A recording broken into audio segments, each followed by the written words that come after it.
So we're really fortunate to be joined by Kasey Spriggs with Department of Parks and Rec, Aileen Winquist with Stormwater, Melissa with Urban Forestry, who's a certified arborist, and later in the presentation we'll be joined by Sarah Davidson with Insight Property Group to give us an update on what's going on with the Elliott, the whole Fillmore Gardens shopping center, which was supposed to be leveled, and as we all know, has been a big hub for graffiti and posters and all the other wonderful stuff that's taking place there the past year. So so hopefully they can give us some insight on what's going on. So this banking stuff, we'll get into that later. So right now, just a very quick rundown for the banking. Meredith and I went to PNC. We've been working on this for 6 months, got new debit cards in today, and those debit cards have neighborhood misspelled. So we're back to square one with it, thanks to a PNC typo. So we'll keep you posted when we get that resolved. Other than that, our website, new website, the URL is launched. We need to submit an updated version of that to be mirrored, and then we'll be all set with our new website. So that's coming down the pipe very soon. So we're ready. Awesome. So Aileen, you're up first here. So Aileen is a Stormwater Communications Manager with the Department of Environmental Services. She has 20 years of experience in environmental outreach and communication. She holds a master's degree in environmental science from the University of Virginia, and she currently manages communications and engagement for stormwater and watershed programs across Arlington County, such as stormwater infrastructure projects, stream and pond improvement projects, volunteer stream monitoring, and leads the county's educational programs on flood resilient Arlington, flood awareness, and sustainable stormwater management. So she's going to be running through our stormwater utility slideshow from the county. Sure. So thanks, Alex. Let me know when to switch slides here. Okay. Yeah, I'll let you know. I'm going to try to be brisk. I know you guys have several things on your agenda, so we just wanted to give you a quick update on the stormwater utility. Hopefully you have heard some about this project and kind of transition that is in effect. So the county has been moving towards changing how we fund our stormwater program. Up till now, since 2008, it has been funded through a sanitary district tax, which is based on your property's assessed value and is part of your real estate tax. And so we are transitioning to a stormwater utility, which is just a different way to fund the program. And it would be more similar to your other utility bills in that you would receive a fee based on the impervious area on your property. And that is, impervious area is better correlated with the runoff from your property and your sort of demand that you place on the stormwater system. So next slide. So just as some background, when we were doing some of the engagement around the stormwater utility, we've been having an engagement process for the past year or so. We discovered that people were not really aware of what they currently pay because, again, it is blended sort of with your real estate tax. It's not listed separately. So here's just an example for a property with an $800,000 assessment. The current stormwater fee or tax is about $136 a year. So again, just to kind of give you that as a framework. Next slide. So just some background. I know some of you are very familiar with this, but impervious area is just the part of a property that's covered with hard surfaces that don't let rain soak into the ground. So examples, roofs, patios, driveways. So again, properties with more of these hard surfaces, with more of their lot covered, contribute more runoff, and then would therefore pay a higher fee under a stormwater utility. So next slide. So why has the county been, studying? We actually had done a feasibility study, starting around 2020, and then kind of moving into engagement over the past year. And so again, with the increased storm intensity that we've been experiencing and increased flooding in some parts of the county. With the recent CIP, the county has greatly expanded our investment in our storm system in terms of increasing capacity but also maintaining this system. We also do have water quality commitments as well as part of our stormwater program. So again, with this increased investment, the county board was particularly interested in trying to make the funding as fair as possible. And so, again, that's sort of the focus of moving to a utility, is really trying to charge people more based on the amount of runoff from the property. So under the prior system, with it being based on the real estate assessment, there's really no correlation between the amount of runoff and the assessment. So that was just not as direct as with a stormwater utility. So that's really one of the main focuses for this change. So next slide.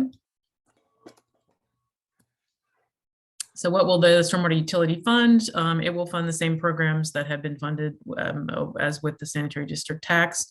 You can see here maintenance of 200 miles of storm sewer pipe, and also all the other infrastructure elements that go along with that. In addition, funding to upgrade the system and increase capacity. We are looking in several of the watersheds where we have been experiencing flooding to do some projects, again, to store and better manage that flow during storm events. And then in addition, we do have commitments. We have a permit from the state, which has a lot of requirements related to water quality and removing pollution from our runoff. So we do projects, stream and pond projects and Green Street projects and things like that. Also education and outreach, for what people can do on their own properties as well.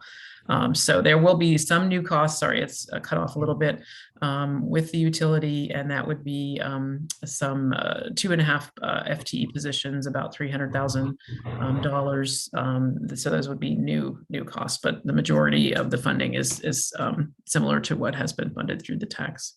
Next slide. So how does the utility work? The county has a consultant that we've been working with, and they have made estimates of impervious area on all the properties in the county. And so initially they did a sampling of properties and came up with a median amount of impervious square footage that's specific to Arlington County, that is then becomes the equivalent residential unit, which is simply the billing unit for the stormwater utility.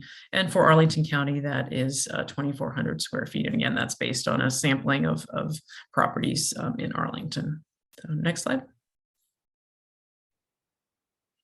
So just this past weekend, actually, the county board did adopt a resolution to move to a stormwater utility. So you can see here, this is some of the rate structure. We did do quite a bit of engagement over the past year. We had an advisory group, that provided input on this rate structure. I'll just point out briefly on the left, you can see for single family properties, there are several tiers for the rate structure. So for townhouses and duplexes and properties with under 1,600 square feet of impervious area would pay 0.6 of 1 ERU of that billing unit. A lot of single families, properties would pay 1 ERU, would be in kind of that middle category, 1,600 to 3,600. And then those properties with higher amounts of impervious area would pay 1.7 ERU.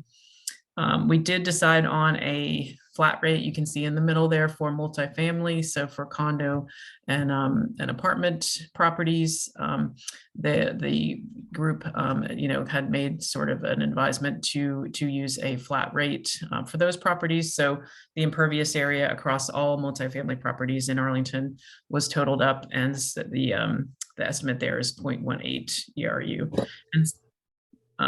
And then for non-residential properties, such as commercial and other types of properties, more institutional properties, those would just be billed based on the number of ERU on the property. So next slide. So as part of this, it is part of the state law in Virginia, if you have a stormwater utility, that you do need to have a credit program. And so the credit program is, has several different aims to support water quality, but also to promote awareness and voluntary measures to reduce runoff. But another key goal is to minimize administration and not make the credit program so elaborate that it's difficult and very onerous, to administer by staff. And then also to acknowledge positive behaviors by property owners in terms of actions taken to reduce runoff. So next slide. So the credit program framework includes both mandatory and voluntary actions. So when we say mandatory, what we're talking about are stormwater facilities that were installed as part of a development project. And so that is something that is required, even though those facilities, were installed as a condition of development, we are required to provide a credit for those. So those stormwater facilities, such as stormwater planters, you can see here, and other things that are installed for new homes, they do have requirements where they have to inspect and report on the condition of their facility every year or every 2 years to the county. And so as long as they're in compliance with that process, they would receive a credit as part of that. We'll also have voluntary credits for things that people choose to do, such as native plant landscaping, tree planting, installing rain gardens, and those sorts of things. And you can see it's up to about 35% credit would be available through the credit program. So next slide. So just an example for residential property, and I don't know if, we do have some summary information with more detail on the types of credits available, but you can see here for a property with 1 ERU, if they had a rainwater collection installed, and then also rain garden, that would be available for 10%. For rain barrels, it's a 5% credit, and so then that would be, they could get a 15% credit for those two voluntary activities, and that would equate to around $34 to $37 per year. The reason why the range we have there in terms of the cost per ERU is the county board has not adopted the final rate yet. Again, they did just approve the resolution this past weekend at the board meeting, but they will be adopting the final rate in the fall, in addition to an ordinance, for the utility. So next slide. Okay, so there's, I think we can share this afterwards. So there's a little more detail here. Again, for non-residential credits, we have quite a variety here. And these, as part of our engagement process, we did hear from a lot of organizations, and some organizations have not have been tax exempt under the current system, and so they will be paying the fee for the first time. Some nonprofit and faith organizations, and so we wanted to make sure we had some good options for activities that they could complete, again, to help to reduce their bill. So you can see some of the volunteer activities in addition to native plant landscaping and tree planting and other activities, adopt a street. So again, we try to provide a variety of options there, and that came directly from our engagement process. Next slide.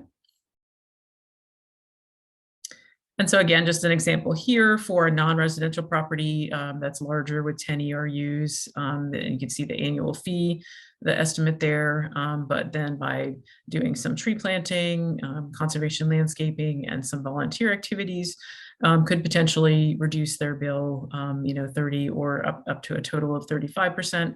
But in this example, it's 30%. So that would equate to around $690 to $750. So, next slide. And so just a timeline for the credit program. The way that it would work, with the engagement process, some additional feedback we had was that some of the organizations wanted a little bit more time to plan for the stormwater utility. So the stormwater utility, the county board did decide to defer the implementation until 2024. And that does allow people to, our property owners, to take action to complete some of these credit activities this year in 2023, and that can apply for your 2024 bill. So over the next, remainder of this year, people can take actions. And in addition, there are some things, if you've already installed a rain garden, some things that you have already done can also apply for credit. And then the credit application window would take place between November and January 15th. So if you do anything over the next, 8 months, just a good idea to take before and after pictures, save receipts and things.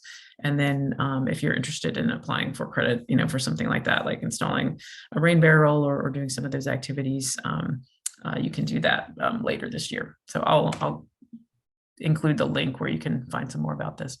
Thanks. If you have not seen our fee estimator, we do have a map where you can go and look up your property and see what your estimated stormwater utility fee is. So definitely check that out if you have not yet. So you can see the link there. And then again, here is the website link. So we have just updated the web pages following the county board meeting, and the draft, the credit manual has been finalized as of now, and all that is online. So so please feel free to check that out. And if you have any questions, I can take a question or two. I know we want to keep moving, but let me see if there's some in the chat here. Okay. I have a question. Mm-hmm. Hey, Aileen. So when you guys did the survey of impervious surface, did you do it overhead? Is that how you did it? Yeah, they use the aerial mapping information that we have. And so how could you tell, like, I mean, does it get enough detail to see if a driveway is impervious or not? No, I don't think it can differentiate that. So the way that it works, it would count your driveway area as part of the, impervious area on the lot. But we do have a credit available for pervious driveways. So that's something that you can then apply for a credit for through the program. And then, like, a lot of people have like sheds, but they're like not on the ground, they're up on footers. But from aerial, it would look like it was on the ground, and that would be Sure. impervious, right? But if it's raised up, it's not. Yeah, I mean, it's still, a hard surface that would generate some runoff. But I didn't mention it in the slides, but we will have an appeal process, or, a dispute and appeals. So if there's something, with the impervious area calculation, can definitely, there'll be an online form where you can submit that. And I believe as we move forward, we'll have an updated version of the map, which will show, right now, the map just gives you your total impervious area for your lot. But I think as we move into the next version of the map, it will actually show all the areas that they used for the calculations. So if you look on there, then you can say, oh, well, wait a minute, this area, I don't think this area should be included, or if there's any, confusion there. So I think that map will be out later, I think early fall for this year. So. Do you do you get extra credit if you let your neighbors drain their stormwater onto your property? Yeah. We don't have that included as of now, but I'm sure they very much appreciate that. So.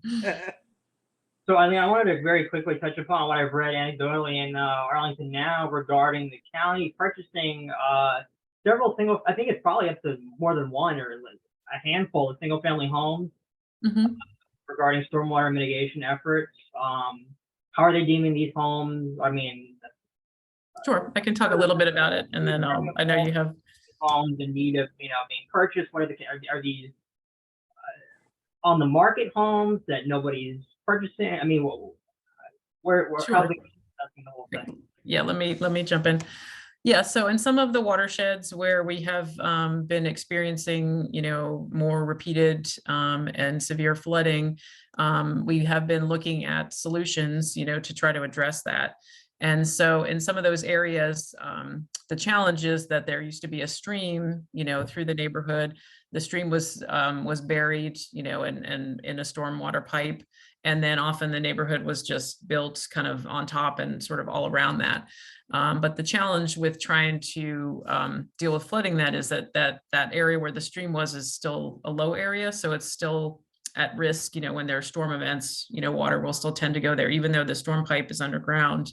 In very large storms, the storm pipe, can fill up, and that area is still a low point. So we have identified some properties, right now, the focus has been more in the Spout Run watershed. And we are reaching out to property owners. It's a voluntary program. And so typically what we would do is, it's possible once we acquire some properties, we may use the space, to do infrastructure improvements. But we may also use it to create something that's called overland relief, which is just a safe, flow path for water during storm events. So typically for example, when storm systems are designed today, they plan for that, because often the stormwater pipes are designed to manage a 10-year storm. But yeah, as we all know, there, can always be bigger storms, beyond what the system is designed for. So the engineers, try to plan, okay, in a larger storm event, where's the water going to go? How can it safely, get to a stream or, and get to another section of infrastructure? So, yeah, so that is a new strategy that the county is using in some of these areas. So, but we have explored a lot of infrastructure solutions, and none of those solutions have really been able to offer, sufficient risk reduction. So this was kind of a last, step that we've been looking at. Answered it in the Arlen Now article if I go back and read it, but I'm just curious off the top of your head if you know, in terms of compensation for these houses, well, what is the county offering in terms of, let's say there's a $700,000 home, are they offering 40% of the market rate, 50%? No, I mean, the homes, they do an appraisal, as part of the process. And, we are offering market rate again, based on the appraisal, so the current condition of the house, is taken into account. But it just provides an option, and I think there's some flexibility with the program. We do have some frequently asked questions, so I can go ahead and post those in the chat here on that program if folks are interested. So I want to get over to Kasey's stuff as well. We have one last question for you here Sure. from Margaret. She said, if somebody gets a tree or a shrub from the Tree Canopy Equity Fund, would that count as a stormwater credit? Yeah, so we do have sort of minimums. So if you plant, I think there's like a number of trees, per ERU. So I don't remember off the top of my head, it may be 1 or 2, I think, for a property with 1 ERU. If you were going to plant shrubs, we also have a credit for what we call conservation landscaping. So if you plant an area of native plants, that could include, trees or shrubs, or if you want to do more shrubs and smaller plants, that would be an area about 150 square feet. So those are kind of the minimums that we have. And all of that is in the credit manual. We have a manual for the credit program, which has more of those details. So. Perfect. Any last questions for Aileen before we move on? All right. I think, that's right. You've got the web link there, so please check it out if you have more questions. Well, we greatly appreciate you joining us, Aileen, and all that great information. Wait. Aileen, are Yep. you still there? Tell people why they should clean up their grass clippings and keep plastic and stuff out of the storm drains. Okay, sure. Yeah, so I think sometimes people put, yard waste and things down the storm drain because they think that it's natural and, maybe it'll degrade. But again, we're trying to reduce nutrients and things that go into our streams. So really the best place for that is, you can dispose of it through the county's yard waste program, or you can, if you have a little compost pile in your yard, that's the best place really to deal with your yard waste. And then in addition, all of our storm drains, you may not be aware, but our drains connect right into our streams. So anything that falls in the gutter or, goes into the drain will flow down into our streams.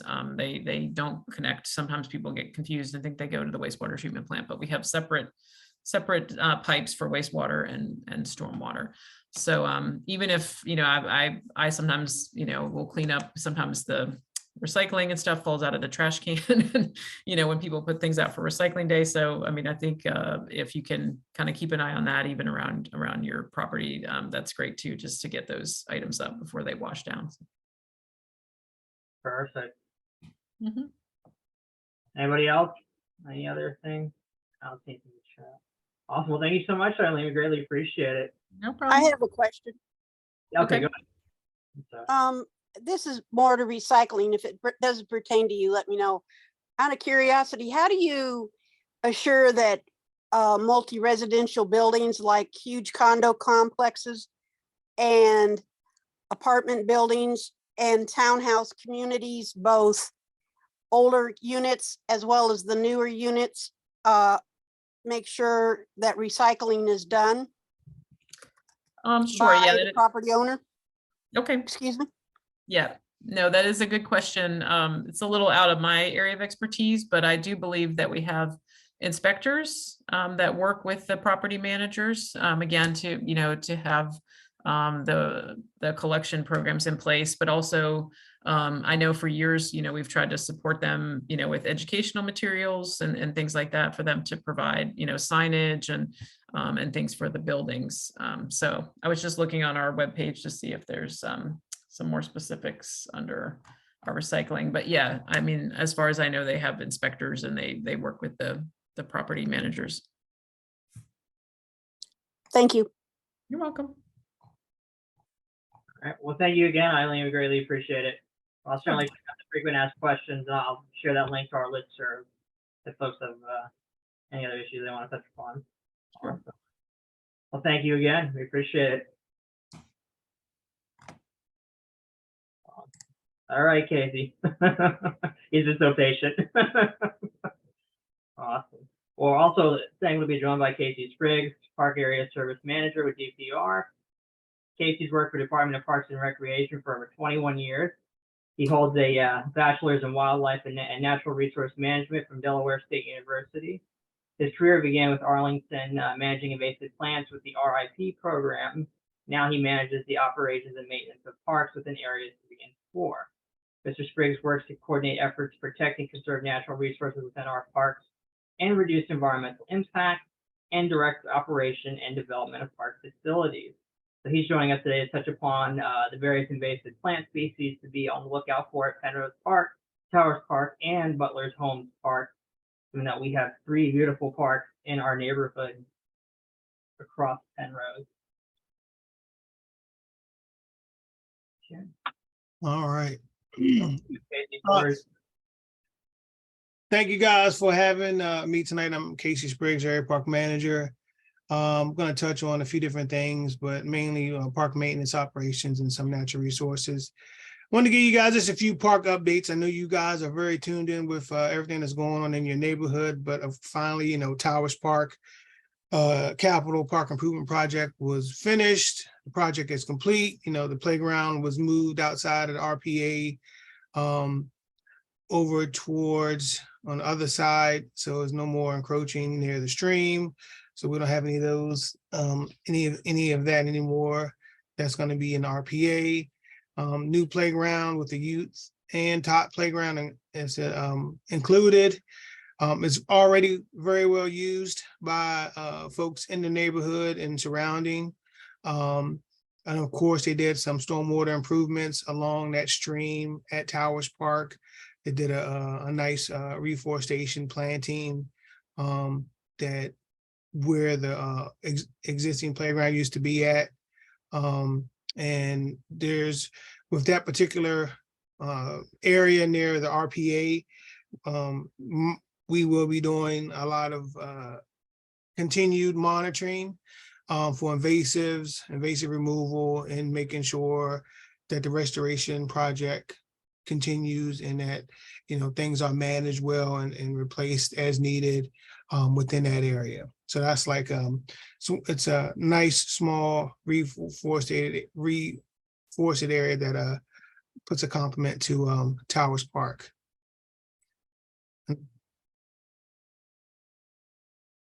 Like 5 steps away from Towers Park. It's essentially been my backyard since my family and I moved here and to Penrose in 1999. And I think the park's looking as good as it's ever looked as long as I've been a resident here. The area, the reforestation area looks great. And I just want to say I'm very appreciative of you all working with me to get the fence installed around the perimeter of the playground to keep the dogs out and keep the kids in. So that's really given a lot of parents a lot of great peace of mind right now, given the proximity so close to our neighborhood dog park. So thank you again for working on that with me and getting that installed successfully. Yep. And speaking of dogs, yeah.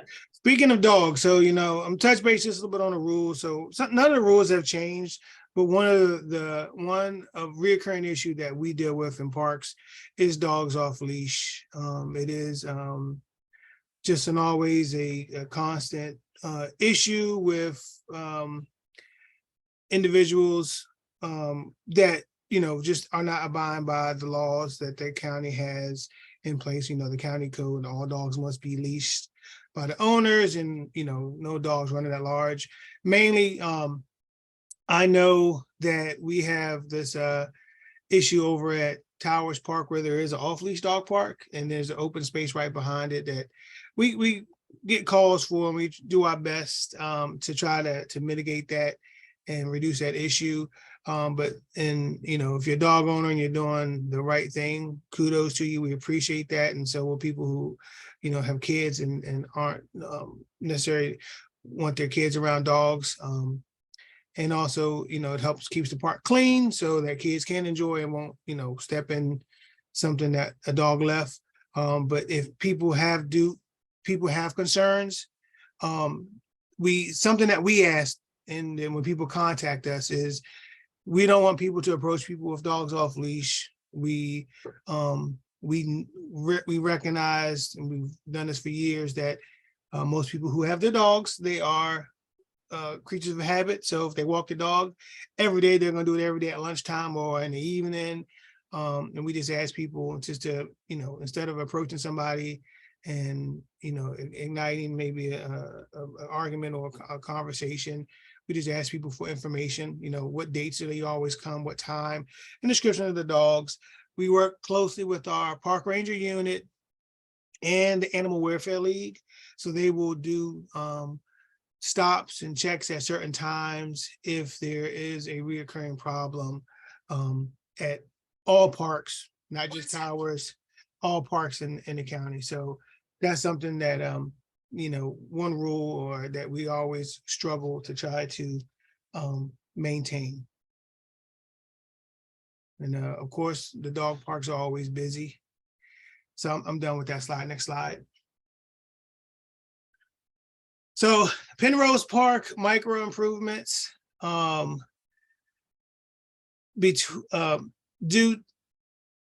because of was Terry, and has sparked up a lot of conversation over the years in regard to the forested area at Penrose, and also internally we've had a lot of conversations with my colleagues about Penrose Square and how to be improvement.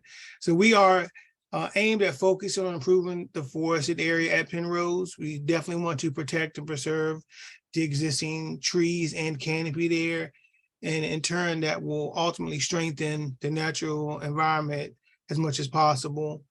We always definitely want to focus on safety, especially when it comes around trees. So because the park is so busy, that's one of our main concerns, is making sure that a tree is safe and in condition, and that is maintained as it should be. So just I want to, next slide, go over some of the things that we're planning to do at Towers to, create a better forested area. So these are two pictures. So right now we have about 2 grills and 3 picnic tables located in the understory right behind the playground. So our goal is to take those tables and grills and just shift them outside of that forested area to the right or to the east and the west of that forested area, and place it in the area where the grass is. In that way, it'll have a reduction of impact in that area on both sides. And we're able to do this. We did recently lose some trees that were hollow. Actually, one tree fell on the actual fence at Penrose Park when we had that last bit of high winds a few weeks ago. So that tree was in question. We looked at it, but then Mother Nature knocked it down for us. So that had to be taken out for safety reasons. But that just opened us up to the ability to shift those tables out in those 2 areas in one area, and then shift the tables on the other side. Next slide. And so at Penrose Park, we do have some forest restoration signs that have been in place for, there's 3 signs there.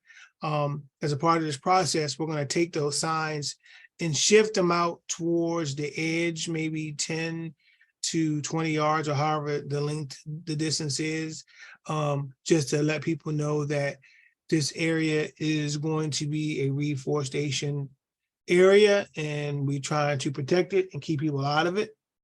So that's like the next step once we get the picnic tables and the grills out of that area. I guess the ultimate goal, if you look at this picture here, is everything in that background over time, bring that further down into that mulched area. So we'll, that's one of our goals, is to shift those signs down, figure out how to block it off, something aesthetic, but also allow everything else to grow within succession. Next slide. Again, we want to protect, preserve, and strengthen the area. So we know that there are a few invasives there, not many in that wooded area. And that hasn't been a focus area for our natural resources and invasive plant program, but they will sometime this fall do an inventory and start to target any invasive plants that is present in that wooded area, and they will choose to make sure that those are managed in the best way possible. And they're going to develop a plan, see what's there, do an inventory, see, some stuff can be removed. I know there's some larapi there, and a few other invasive plants, but I haven't they haven't done a good assessment there yet, but their goal is to do that in the fall. And once they get that under control, as with most projects, they have a native plant nursery, and they will see if, does the area, what native plants would be in this particular area and habitat, and see what they have growing in their native plant nursery, and then see what they can put back in there once you have your invasives and controlled as well. And then the third component of that is planning the area with the replanting or planting the area with appropriate tree species. And these are tree species that already exist in that small forested area. So it'd be a mix of trees to include black locusts, sycamore, red maples, black gums, and some elms. And these are all trees that are already existing in that small patch of woods. And our natural resources and urban forces will figure out what trees would go there, best tree for the best place, and also considering where the proximity is to the playground, because some trees have aggressive roots. So we definitely want to keep some of those ones away from the playground as much as possible, put ones that are appropriate near in where it's appropriate. Next slide. Just to caveat on the invasive plant program. So the 3 parks that you guys have in your neighborhood, Civic Association, Penrose, Towers, and Butler Homes. So right now, I know Butler Homes is a real urban park. There's not too many woods. There's not too many spaces to have a lot of invasives. If it is, it'll be along the boundaries and borders of the back of the property. So that's not an area that we had to really focus on as for invasives.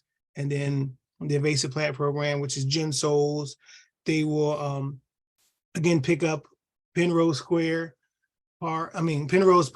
and as a part of this reforestation, look at the invasives there, and then the natural land, and deal with that accordingly. And then at Towers, near the stream, is where they will mainly continue focus as a part of that CIP project.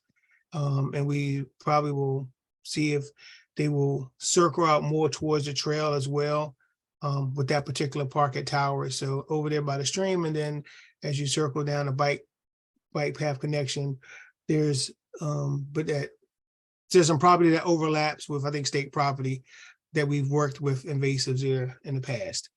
And just to plug Jen's invasive plant program, if anybody is willing and looking to do some volunteer work, you can always find out a location where the RIP volunteers are hosting locations in other parks in the county, all over the county.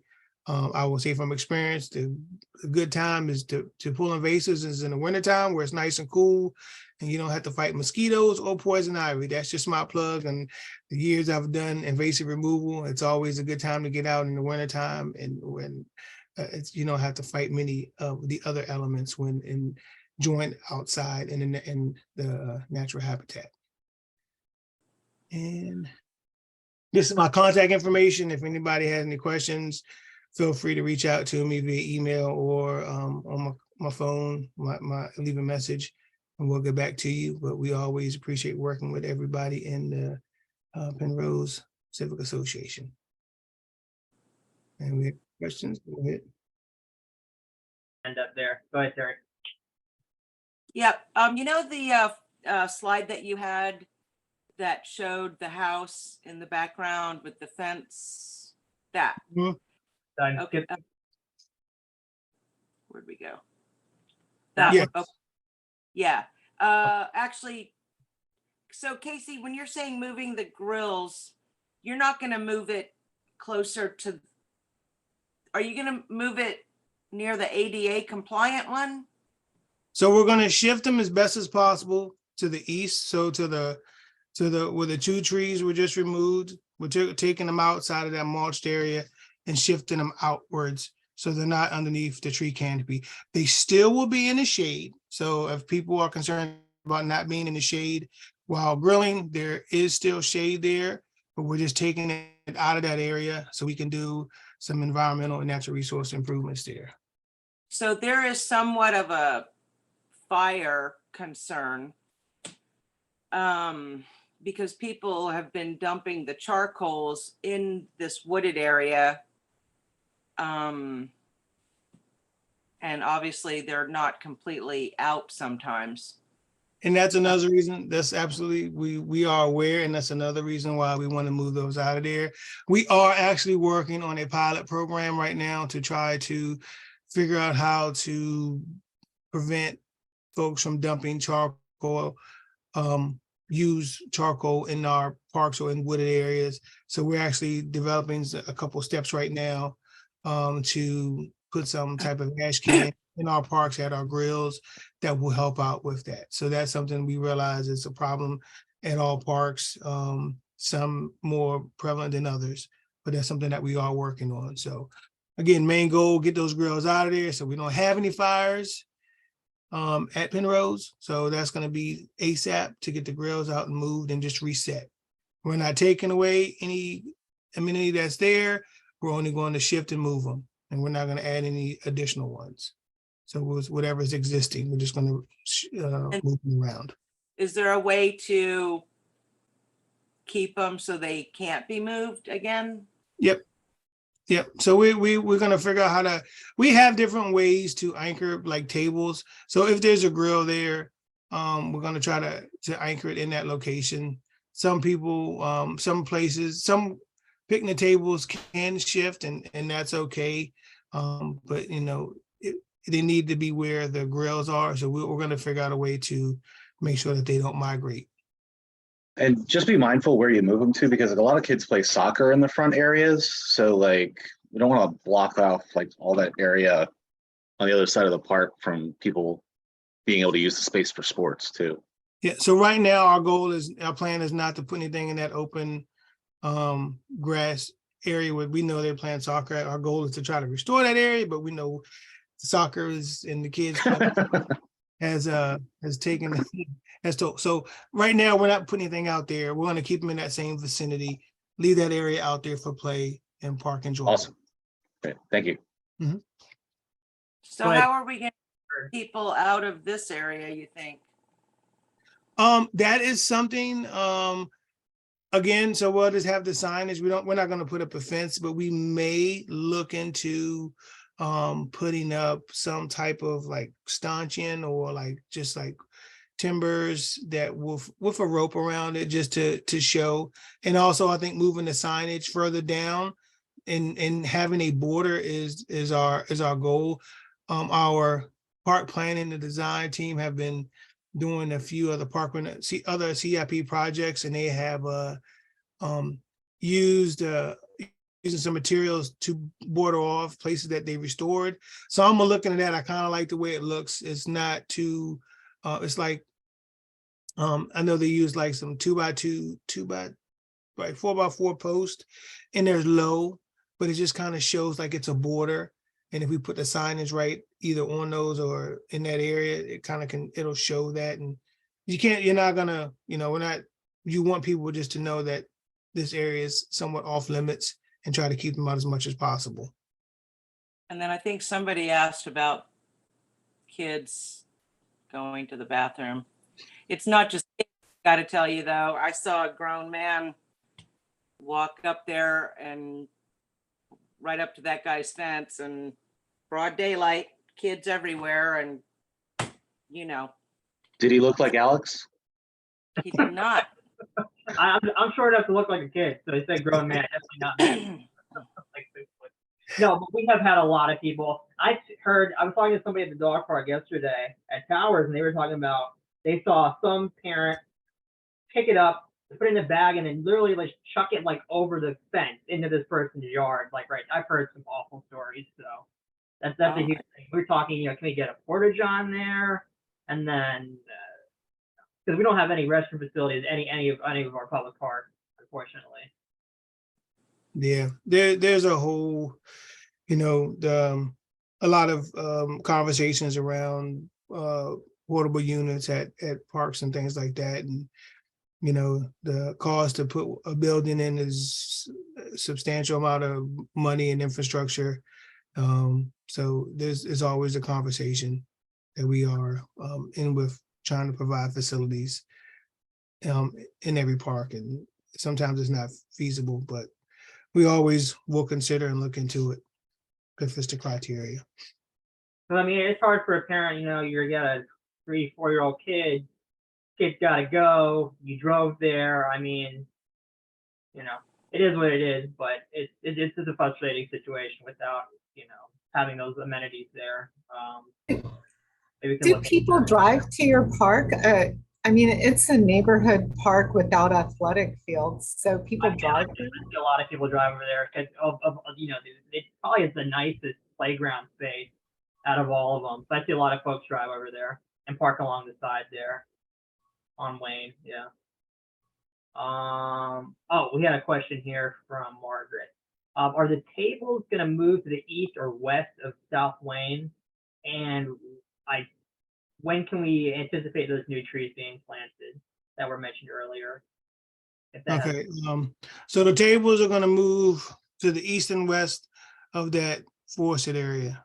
We're going to try to put it in the best location possible, not right over top of the drain, not where you're going to have the watershed at, but as the most level ground. So to the east and to the west of that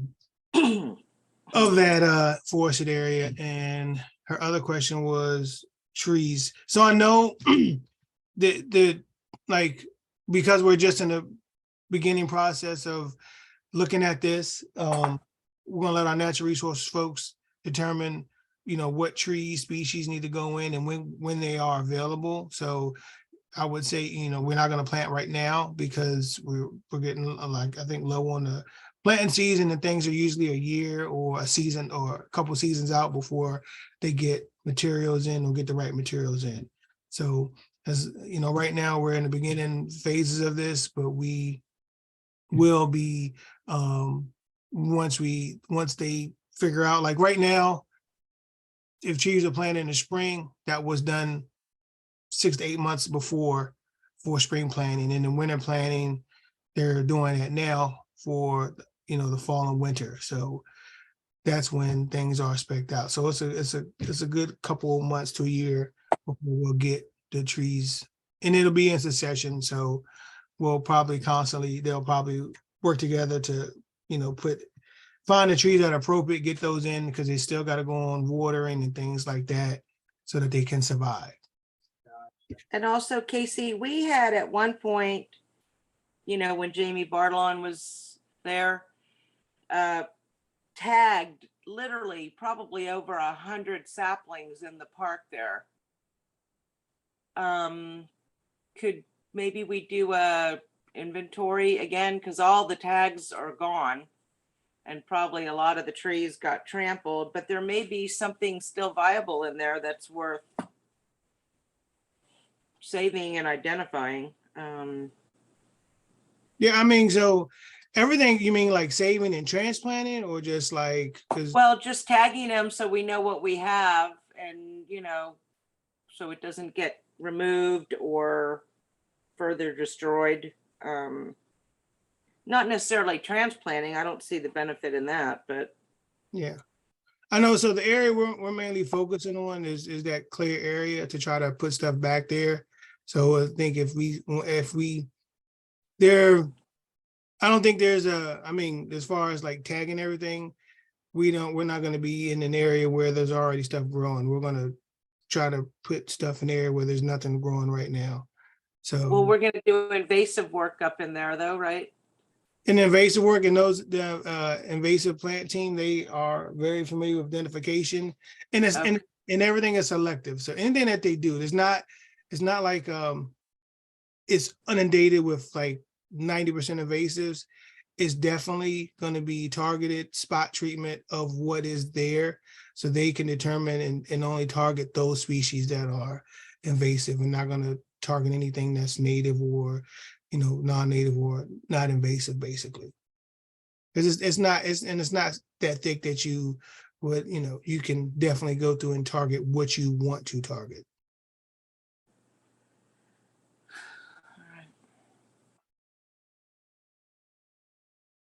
Hi, I have a quick question about the tennis courts in Towers Park.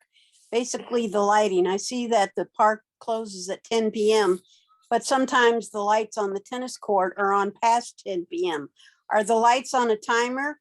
And if they are, is there a possibility that request could be relayed to the proper person to have them check the timing if it's on an automatic timer? Yes, ma'am, we can do that. I will ask our facilities folks to look at the timing on towers and make sure that they are set to the correct time. I know everything, because when those were renovated during Musco, so they are all controlled remotely, so they can look at the times and make sure that they are set. So I'll have them go back and make sure that everything is set and that they are going off at the right time. If any time, if you live near towers or any facility and something is staying on longer than it should, all you gotta do is reach out to us, and our facilities folks can go through and know exactly what time those lights are coming on and shutting off. All right, thank you very much. You're more than welcome. Right, thank you. You're welcome.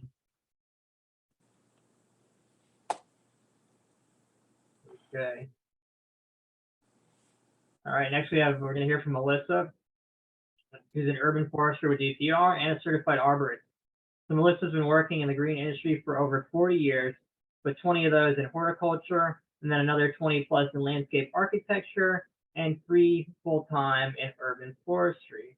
She taught planning design both at Montgomery College and Northern Virginia Community College, and received her landscape design certificate from George Washington University and her Bachelor of Arts from Virginia Tech. And she is licensed in LA, in Virginia and Maryland, and is certified arborist for the last 15 years and holds a tree risk assessment qualification as well. Thank you for joining us, Melissa. Expert at run-on sentences.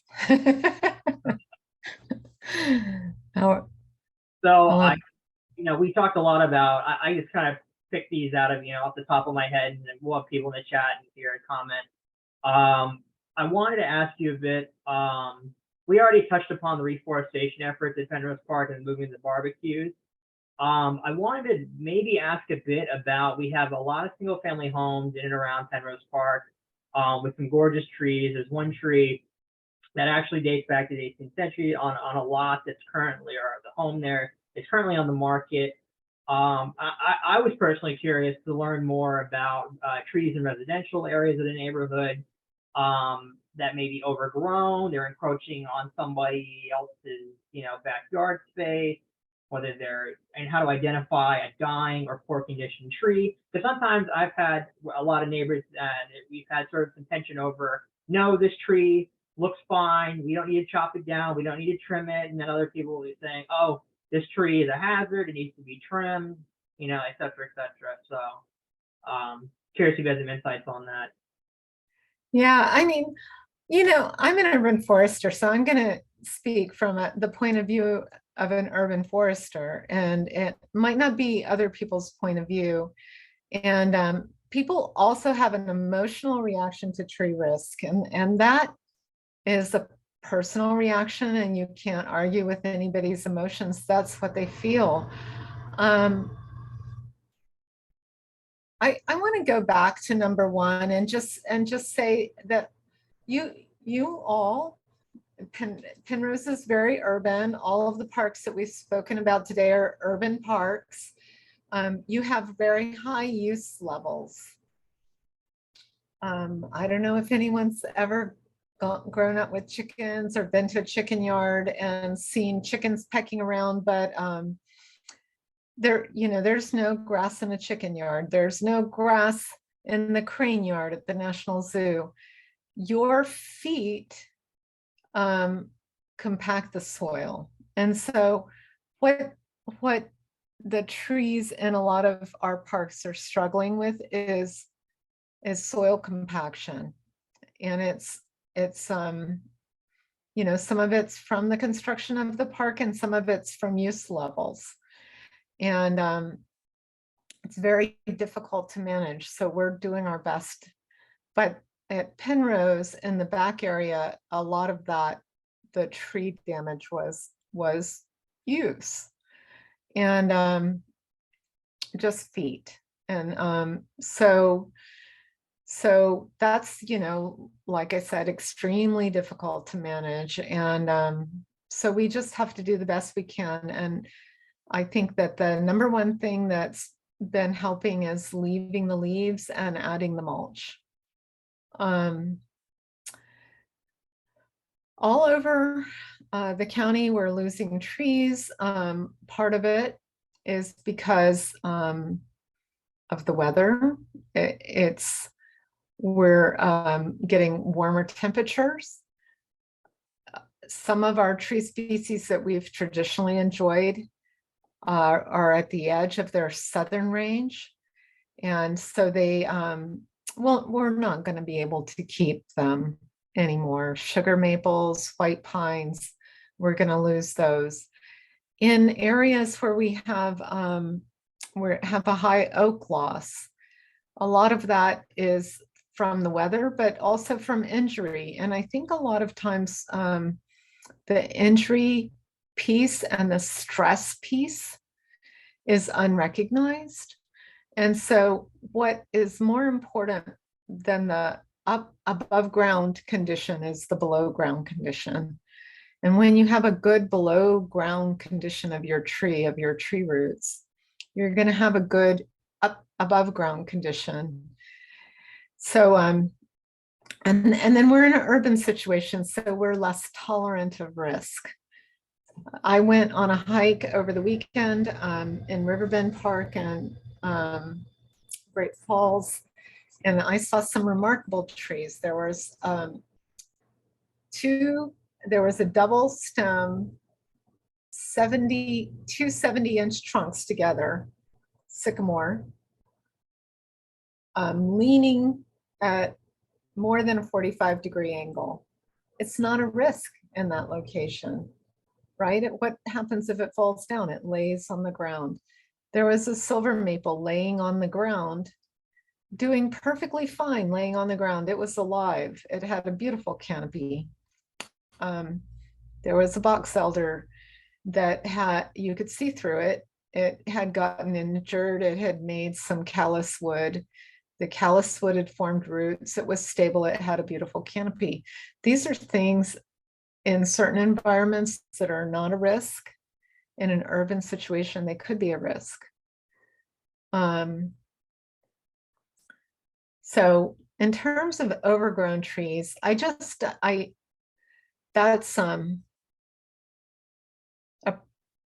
a healthy tree has, see, I say this thing, it's a tree's not growing, it's dying. So a tree has to, if you think about how a tree works, everybody knows about tree rings.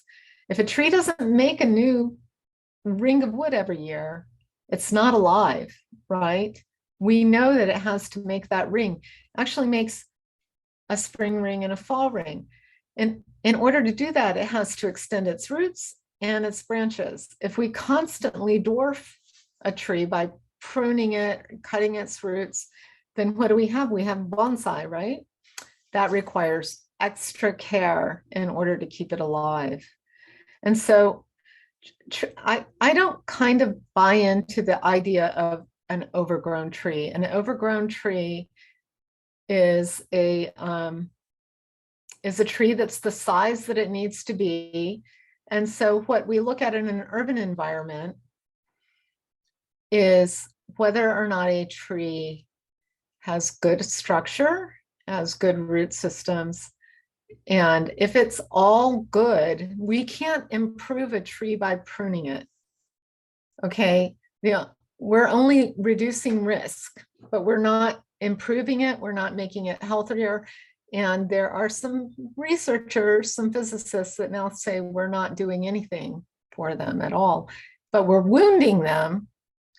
And that's not good, right? So, because that opens up the wood to decay. So keeping all of that in mind, there is tree law, and tree law in Virginia is very much allows people to maintain their own property as long as they don't damage somebody else's property. And so you can prune things that go over the property line. If you can prove that it's damaging to your property, or if you're not damaging their property by doing it. And if you go onto their property to trim, then it's trespass. So that's all of that stuff is taken together. I don't know if I'm kind of dancing around the subject too much, but trees that are dying in poor condition, that's not something that you can recognize. You need to have an arborist who knows what they're doing, look at it. I recommend goodtreecare.com. You can find somebody who's certified. I would demand to see that they're certified. I would check. I've read a lot of reports, and that even from good companies, and that people are not certified arborists. Certified arborists are required to engage in ongoing education. So they're not, as we learn new things, we have to change what we're thinking in order to incorporate the new science. I mean, I manage the trees in my own neighborhood, and I get complaints about branches overhanging, and a branch might break and fall in someone's yard and break a pot, or leaves fall. And I mean, that's just what happens when you live in the company of trees. So I don't know. A single branch falling is not a risk. We had a Yeah, question. Go ahead, Sarah. Yeah, sorry. So just because, I mean, honestly, trees grow and can live really, really long lives. I mean, and just because a branch breaks off and falls off, I mean, there is some dieback sometimes in trees, and that's natural. That doesn't mean the tree isn't viable, right? That's correct, because trees abscise or lose branches naturally. And so if you look up and you see dead branches, then somebody who understands tree biology might say, you know, this tree is dying because it doesn't have a good root system. It doesn't have, it's in the shade. That happens on pines commonly. You'll see the lower branches on pines dying off. That's a normal thing that happens to pine trees because they can't grow in their own shade. So you just remove them because we live in an urban situation. We remove the dead wood in a tree. If you're starting to get holes in the canopy, if you get dieback from the tips, then you start to look at other things that are happening. And that's when you start to recognize that a tree is dying. Something that's really interesting is that a cavity in a tree doesn't necessarily mean it's dangerous, a hollow tree. And that's really hard to get your mind around, right? But the hollowness isn't the problem. It's how hollow is it? And if you have a big hole in the side of the trunk, that can be a big problem. So Melissa, I wanted to get your opinion. This is probably the biggest tree-related, topic in the neighborhood for period. We have, as I might have mentioned earlier, we have this 100-plus-year-old tree. This dates back to the, George Washington's era, 18th century. That is somewhat located on the property at 415 South Beach Street. The tree, according to Nancy here, is quote owned by Arlington County since it splays onto the county-owned sidewalk. So Arlington County has a say as to when or if this tree needs to come down. I guess I think the neighborhood is pretty unified in wanting to stand up to keep this gorgeous, historic tree where it is. I guess, Nancy, did you have a specific question as to can we advocate with the county to keep that tree where it is and standing, or and what kind of determining factors will be a part of that discussion by the county?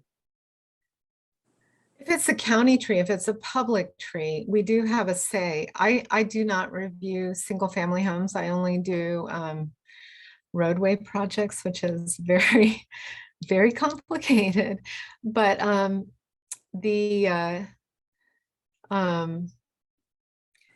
but my colleagues do it. And, something you could consider doing as a community is just writing a letter, and you can send it to the new owners, and then you can send it to urban forestry, and just advocate for keeping that tree as a public tree. And from a regulatory standpoint, we have about the only thing that we on a by right development that we can do is protect public trees. I'm sorry, can I ask, is Nancy talking about the tree on Beach that the article written about? Yeah, that's what she put. Okay. Okay, I actually can answer that question. So the tree, the roots are in the right of way. The tree trunk is in its entirety on private property. Okay. And so the county cannot do anything if the owner wants to take it down. However, Vince Fry is going to chain himself to the tree with me should they come over there with chainsaws. And he works with Melissa. And we had a conversation about that tree today. Vince is familiar with the tree because we had even the sidewalk go out further away from the tree 12 years ago when they did 8th Street. But we're going to try our best to save that tree, Nancy. You're welcome to grab Shane, come with us. I would encourage you to talk to the new owners. I don't think that somebody would want to move into a neighborhood where they've alienated the community. We're told it's going to be a rental. Oh, nice. Yeah. Have you met people that redevelop houses in Arlington? Yeah, I have. And Yeah. I've been around. I've been I've been working for a long time. I actually used to do plans on the other side of the regulatory, but for developers, and I couldn't do it for very long because there's some good developers and there's some that don't care. So Well, if you're looking to rent, I'm looking I'm looking to rent. So, hey, we'll just get me in there and then we'll make sure the tree is saved. So that's a given. So there you go. that might be the fantasy for the tree. Any other comments, questions, or concerns? We can relate them to Melissa while we've got her here. Hey, what's the address of that particular, where that tree is? Is that the So- 415 South V. South Beach? Yeah. Okay, thank you. Melissa, what can you do about the pollen levels this year? So, hey, I don't know how to say this appropriately, but the girl flowers and the boy flowers, they're just doing their thing. And the pollen's all the boy flowers, but in the East Coast, you can't, there's just so many trees everywhere. There's nothing you can do. You can't plant all female plants and get away from the pollen because the pollen's on the wind. So nothing I can do about that. Sorry. Well, thank you so much, Melissa. Really appreciate it. And we'll keep you posted about this tree. And if you're more than welcome to come join us and check it out. Maybe we can have both of Hey, you myself. check it out. Yeah. I'm not very tall. Somebody might not even notice I was chained to it. Well, that makes two of us. So. Well, thank you again. We appreciate it. you.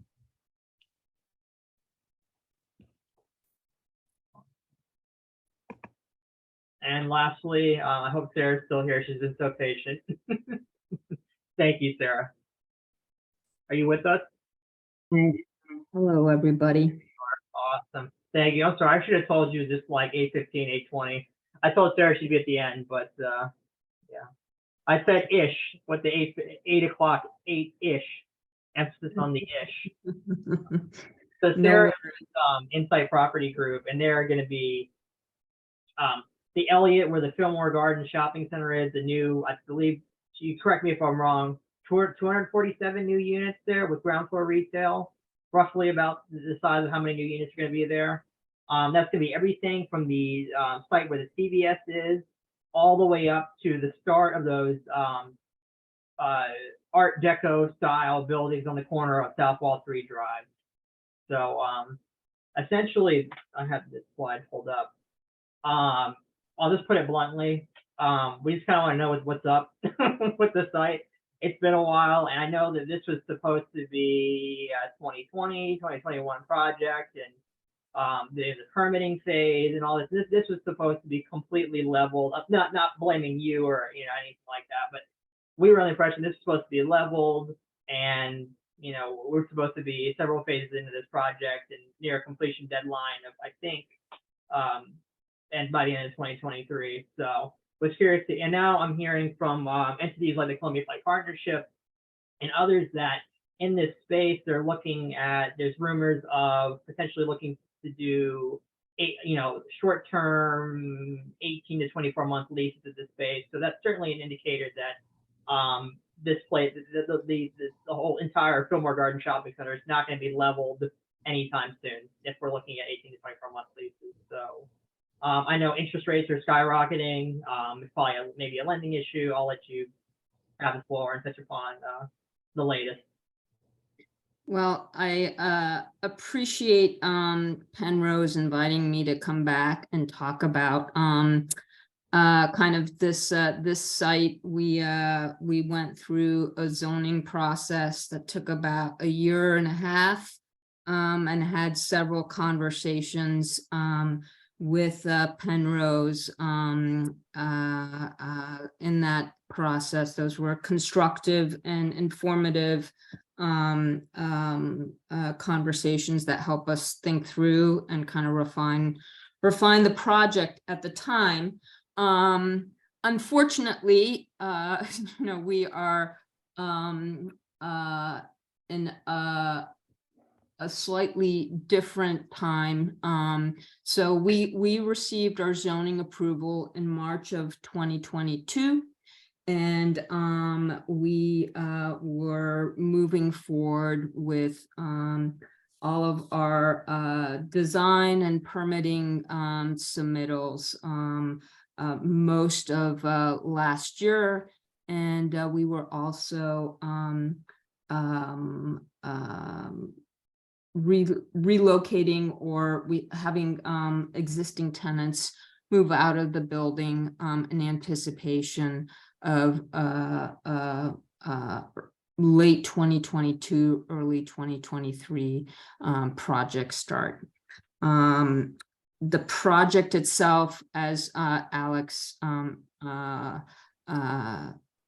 of outlined, consisted of ground floor retail that was anchored by a 38,500 square foot grocer that we had entered into a lease with prior to starting the zoning process.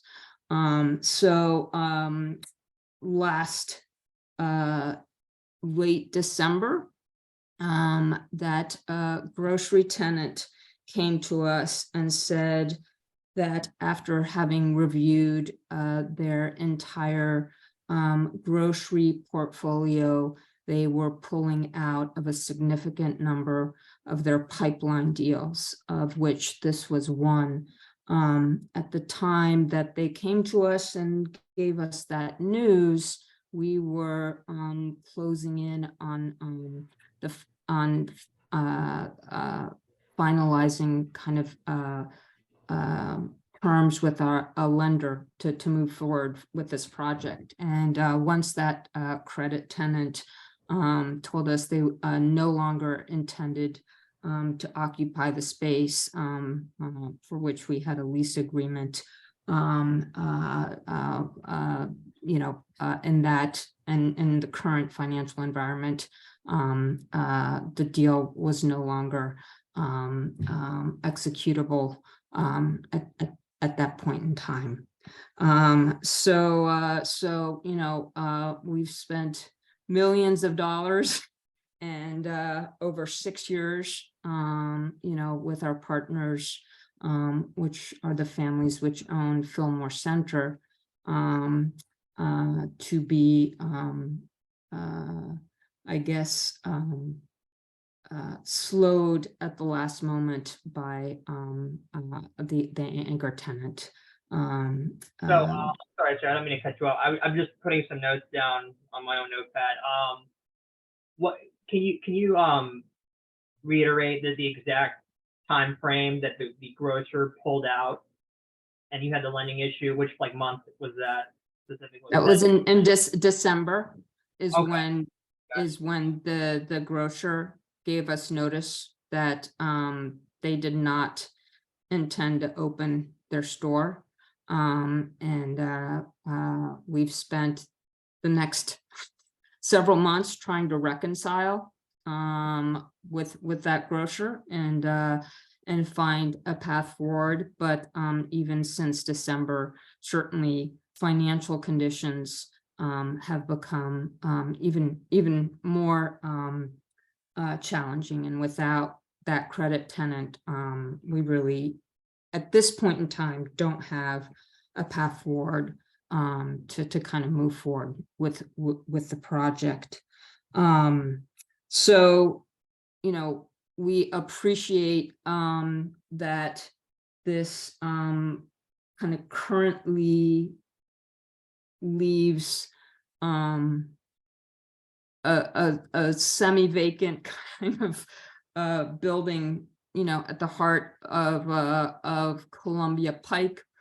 And we have engaged in several conversations, understanding that the ability to redevelop this site at this point in time is now going to take some time. So not only do kind of larger macroeconomic conditions have to change, I'm sure you're aware that almost every single development project in this area is on hold. There's just, you know, there are no lenders out there.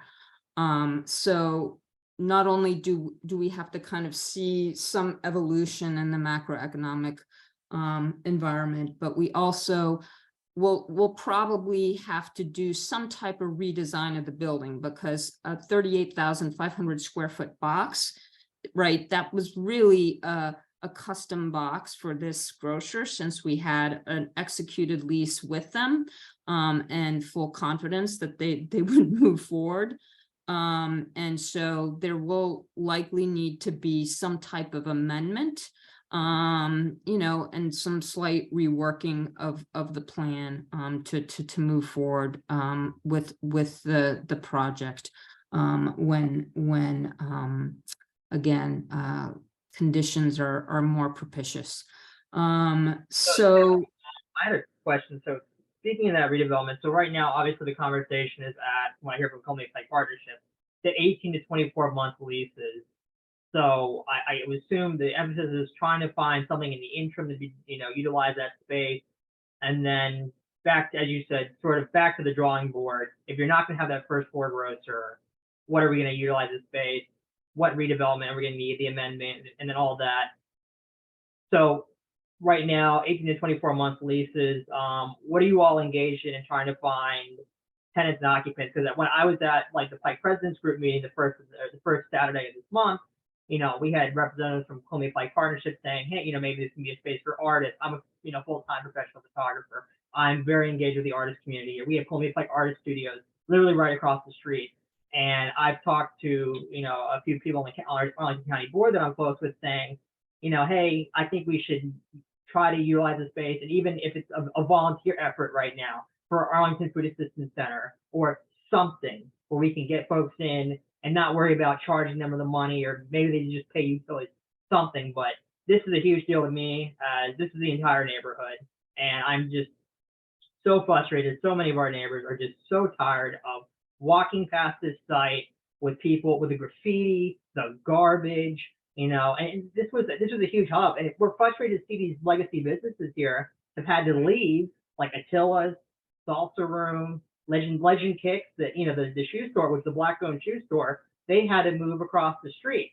You know, they could have stayed right where they're at, technically, not that they probably want to, you know, one open shop and a row of closed businesses. But, you know, I'm not, you know, we're not placing any of the blame on you for this. It's just venting the overall community frustration with this site. I'm sure you all, as much as anybody, are very frustrated that you all have a vision for this spot. You're ready to go, and the lending and the, you know, the grocery store tenant that was supposed to be like the biggest like anchor to this site possible has pulled out, and it's just kind of a mess. So we really, I guess what I'm trying to get at here is we would love to really, I certainly would, I'm sure everybody on this call would love to really partner with you to come up with some creative ways to really utilize this space for those who are, you know, underprivileged, disadvantaged, those in the artist community. Really bring some culture back to this site, because it was such a hub. We had salsa room there. We had people come out and dance there Friday, Saturday night. It was really, you know, a hopping place, and now it's just sort of like there. And to answer Margaret's question, yeah, the issue with the graffiti there, I've engaged with Arlington County Police Department numerous times about this. This is really tricky because it's, you know, the Arlington County government is responsible for cleaning graffiti on, and they can help engage with cleaning our public site. The fact that this is still a private site, they literally, this was over a year ago, had to basically call up, you know, the previous tenants and see if they could get them to swing by and clean up. I mean, I'm happy to go out and clean up, but this is still private property, right? So I would technically be messing with private property, to my knowledge, you know, if I'm going and scrubbing and cleaning and whatever. So, and the tenants, they're gone. They probably aren't thinking about, and certainly don't want to feel liable or responsible for the space that they have had to leave, and now it's just a mess of graffiti, posters, and garbage. So That's my two. Alex, we hear you. We're very sympathetic. These are some of the things we've been doing.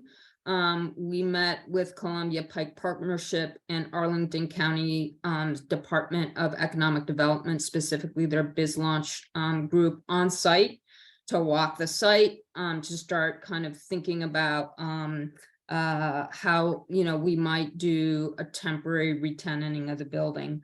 We've reached out to the Arlington Alliance for the Arts. We've had a conversation with the Columbia Pike Artists Studios. So we're engaged in all of those conversations. We are talking to Attila's as well. We are engaged with county board members, kind of letting them know what's going on, engaging them in this conversation as well. We have an off-duty, the Fillmore Gardens has an off-duty officer who lives on site, and he has been tasked with walking the site regularly with a focus on the evenings. We are thinking about ways that we can potentially activate that rear parking lot, right? That sits between the center and I guess the pie shop, right? The corner building there. You know, are there things we can do from food trucks to other kind of temporary uses to activate? Certainly we, the Fillmore Gardens or the Fillmore Center is still owned and managed, by the owners. And so if there's graffiti, you just need to let us know, or let the Fillmore Center folks know, or you can reach out to me and I can reach out to them. That there will be no problem getting them to be responsive to addressing graffiti. We did notice the posters, when we walked the site with CPP and the biz launch folks a week and a half ago, and the Fillmore Center folks were going to take, immediately recognize that as a problem, and we're going to take care of it. Some of the other things we're talking about is, do we do some, intramurals? Do we engage the artist community to do some intramurals on the building? So again, I think we understand that it's going to take time for us to execute on a redevelopment deal, again, given where we are in the cycle. And, we're committed to being engaged, having the conversations and implementing strategies to kind of ease what is not an easy situation. I expect that whatever solution we deploy will not be perfect, but it, we'll be at the table and we will be responsive to kind of trying to make this the least painful it can be and over the next several years. Absolutely. Well, I can certainly say, myself, my board members, everybody tuning in on this call, we would certainly like to be at the table at the discussion points of this. And, I'm very pleased to hear that you've been, numerous of the ideas I've rattled off, you've already gone ahead and been engaging with the Columbia Pike Artist Studios and various food truck vendors. We have several that food truck vendors around Penrose Park. I mean, we have a litany of ideas and things that we could do, and we certainly want to be partners with you and utilize this space and really make something, beautify and really have something grow out of this space in this frustrating situation. And I feel we can do something really positive for the community. I mean, this is the biggest, shopping, area in the entire neighborhood next to Penrose Square. And, we'd love to, anything we can do to beautify this. And if you need people out there to scrub the graffiti off the walls, believe me, myself and plenty of young people with the Arlington JCs and numerous other groups I'm involved with, we can get some hands on deck. So, please feel free to reach out and please let me know the next time you do a big meeting with, Columbia Pike Partnership, Arlington County Board, because I definitely would like to be there for sure. Yeah, I mean, I think again, right now we're reaching out to folks, we're refining kind of some solutions. And we will want to come back to you and kind of have a follow-up conversation once we've been able to kind of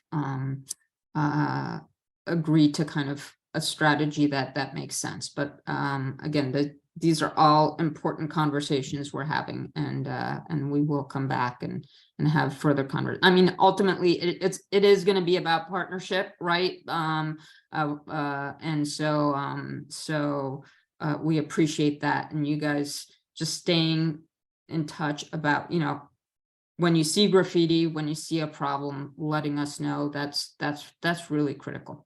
Well, it is certainly a problem at this very moment, as you've seen the past, week when you walk the premises. It's not getting any better. Now, I have engaged with ACPD, I think probably around this time or a little bit later last year. They had caught a few of the, young kids that were going around and doing the graffiti. There's like 3 kids at Penrose Park that were doing this. And, now it's a different bunch of kids out there. It's not like we're having an actual gang turf war at the Fillmore Garden Shopping Center, but, they do this in the dead of night and they get away with it. But definitely when that, we start occupying that space, my hope is that we'll see that certainly diminish in the near future. So, yeah.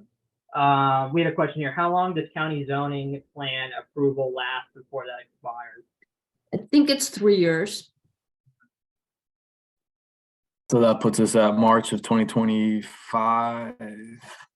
Oh, March of 2025 until we gotta make it. Are you confident that you think I mean, I know it's a cloudy times right now, but are you confident that we'll get a anchor tenant?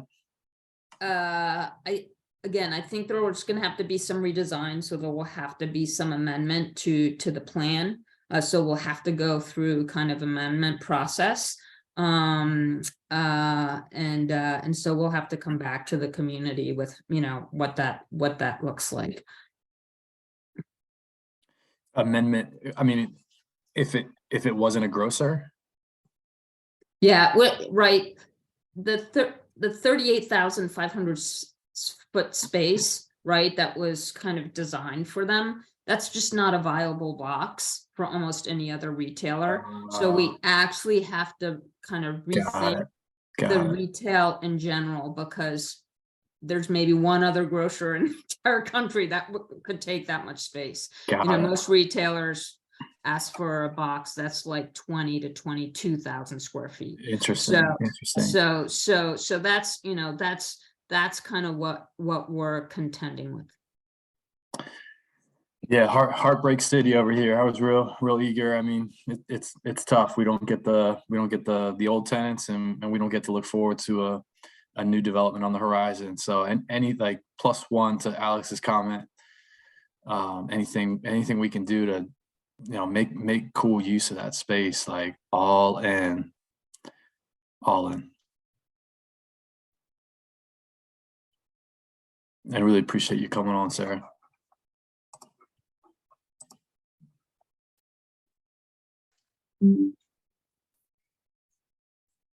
Well, I think that was very informative. Certainly answers a lot of our questions, a lot of things I had on my mind, and I left my email, my number in the chat there. I'll certainly send you a follow-up email, Sarah, and definitely, we can schedule some time in the next couple months to get together again. And I'm certainly there. I want to be, a partner in the brainstorming here, for sure.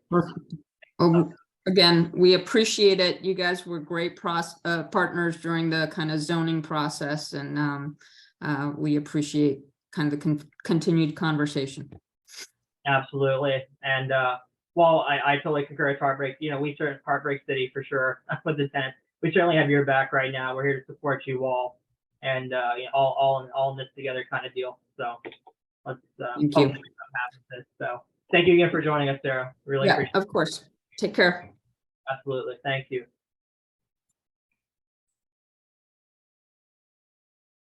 Okay. Melissa, Alex, I have to go, but I wanted to say something, if you don't mind. go ahead. So I'm afraid I came across too strong about the overgrown part, and I know sometimes there's clearance problems with houses and streets. And for county trees, you can always use the report a problem tool. And of course, you'll want to keep your house branches clear of your house at least 5 feet. That's our county standard. 10 feet is good too, but just to keep the damage down on branch scrubbing. So. Mm-hmm. Thank you. We appreciate that. I didn't feel that you came on too strong, but I greatly appreciate that, and we'll certainly utilize that tool. Everybody probably wants to get out of here. It's almost 9 o'clock. So we give me 1 more minute and then we'll be out of here. So Meredith and I finally got our new Penrose bank account open. We're still working on that, as we realized on those debit cards today.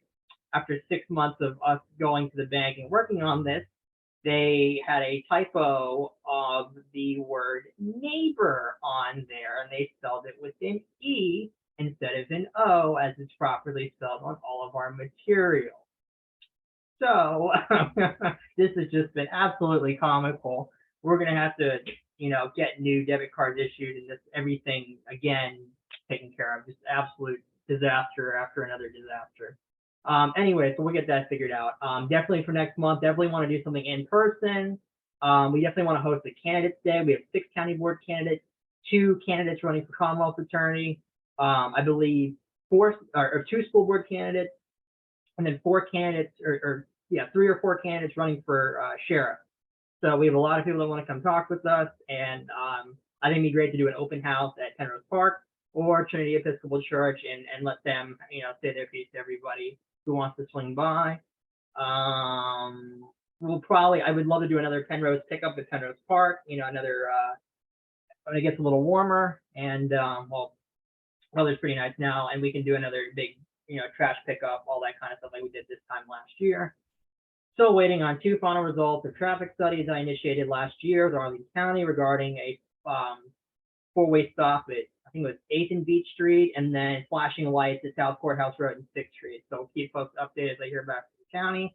And I had another email about the Naval Support Facility, and I was able to get a very rudimentary decibel reading. Looking into, I already wrote the county ombudsman, and we're looking into, I think he actually already reached out to Congressman Don Byers' office about this.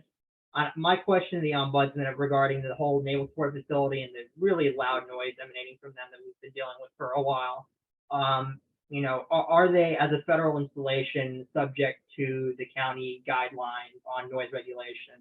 Because we did get an 80 decibel reading on that, to me would qualify in chapter 15 of the county code as continuous noise. So they would be over that noise threshold if that reading is, you know, even slightly on target of what a professional decibel reading would look like. So continuing to look into that, get something done with that.